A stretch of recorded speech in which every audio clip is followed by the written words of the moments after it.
My name's Stuart and this is the Royal Ramble. Now this week's Royal Ramble is a little bit special and has nothing to do with the fact that I'm actually on holiday at this very point in time and had to film a show in advance.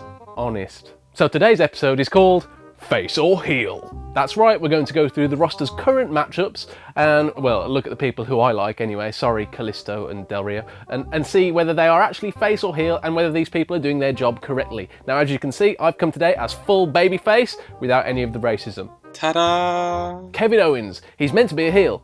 He is a heel, but everyone over the age of 12 likes him. So he's a face? No, he's a pure heel and that's exactly why we like him. He rails against everything that we don't like about pure babyfaces, whether that's the whole lol Cena wins thing, or some good old babyface crap commentary from Michael Cole or Byron Bullshit Saxton. I'd much rather prefer monster heel Kevin Owens as opposed to the whole cowardly rake your eyes, run away if I'm not winning Kevin Owens, but I'll love him either way. But what about Dolph? Well, I've criticised Dolph in the past, but he is an excellent wrestler. The problem with him, though, is that despite being portrayed as a babyface, he has all the characteristics of a heel. He says he's good looking, he tells you he's good looking, he steals your girlfriend, and he even does this to the fans. He models himself on the early Shawn Michaels, who of course was a straight up killer heel, and he even wears early 90s Michaels shoes. So my verdict for Dolph would be dick heel, which is what he might be going for, or maybe he's too much of a dick to actually portray the babyface character correctly. Ta-da! The Usos. Babyface. But the New Day are quite simply stupendous. Now, the other week on Raw, Stephanie McMahon told Ambrose and Reigns that they would be facing the New Day in a tag team main event as some kind of punishment, but at this point, the fans started to go, New Day rocks. This was the team that the Authority, the evil Authority, was putting Ambrose and his tag team partner, the wet dog looking, bulletproof vest wearing, no title having cousin of The Rock, up against as some form of punishment. So, faces, maybe. Cool heels, definitely. Ta-da! Not that this is actually a thing, but it's something we've been treated to of late. It's AJ Styles and The Miz. Now, the lines aren't blurred here because The Miz is universally hated. Now, the reason why he's hated is because he plays up to everything that you legitimately hate about him at home, which makes a good heel in my book. And he even cut a promo about his broken teeth. And whoever chose his wardrobe, AJ Styles, on the other hand, is the polar opposite. He's as babyface as you're going to get in the WWE. But that's mainly because Vince McMahon thinks that AJ sounds like this and he's a Southern wrestler, which has kind of been alluded to in promos, earlier promos, especially on Miz TV. Now the problem with WWE is that heels, more often than not, win, and characters that weren't created by Vince don't win. So AJ, welcome to Team Sting. And then there's Jericho. He's one of the best heels of the late 90s and the early 2000s. But he's a legend. And you're not allowed to be a heel if you're a legend. Apparently.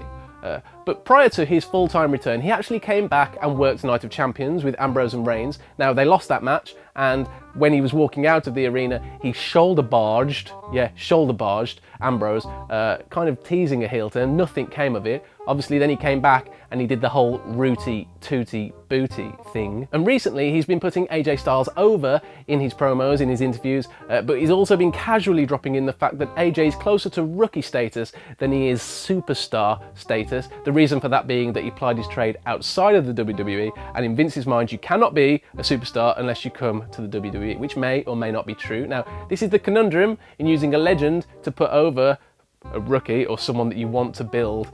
Jericho's doing as good a job as he can, but really they should just turn him full heel and have him punch Shawn Michaels' wife in the face again. And finally, ta-da! Look, there's no reason to look at whether the loser of the slot match is a heel. On Raw and SmackDown, he is a heel. On NXT, he's some kind of demigod. But let's try to keep it purely kayfabe here. Now, a much better question revolves around the three men vying for a title shot at Triple H. Now, the Rock's cousin's friend is over with the fans.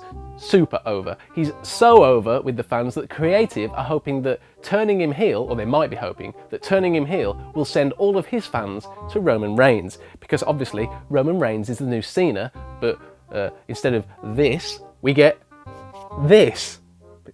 What even is that? Anyway, WWE created a huge heel in Reigns by rushing him to be the face of the company, or the new face of the company. What they actually should have done was just turn him like they did the New Day after their original incarnation flopped so badly. Well done, WWE creative. Unfortunately, Reigns possesses none of the charisma that any of the members of the New Day possess. So also, he actually reminds Vince of the good old days of the WBF, where a man looks like a man. So he's a face, and he'll be a face forever, just like John Cena. And then there's Brock. What are you, Brock? You've got Paulie Dangerously as a mouthpiece, you give F5s to commentators, you go around suplexing the roster, whether it be babyface or heel, and most importantly of all, you say the word bitch on TV. Well, I know who he is. He's quite clearly the new Steve Austin, just without any of the mic skills. No one's said that before, but I'm going to say it loud and proud. Brock is Austin. He hasn't had the same impact because he's rarely on TV and he doesn't talk, and we're missing the whole Vince McMahon nemesis character. But he did F5 Michael Cole, so you win some, you lose others. That was definitely a win. Now, to make up for his Austin deficiencies, Heyman does all the talking, so that's, you know, he's got that area covered. Also, going around suplexing everyone is the same as going around and giving everyone else the stunner. So, I'll say it again, Brock is Austin. Which means get ready for a terrible heel turn and some Brock Lesnar inspired country music. Now, that's all I've got time for today on the Royal Ramble. If you want to follow me, you can follow me here as usual. Come back next week, same time, same place, WrestleZone.com for a more timely edition of the Royal Ramble.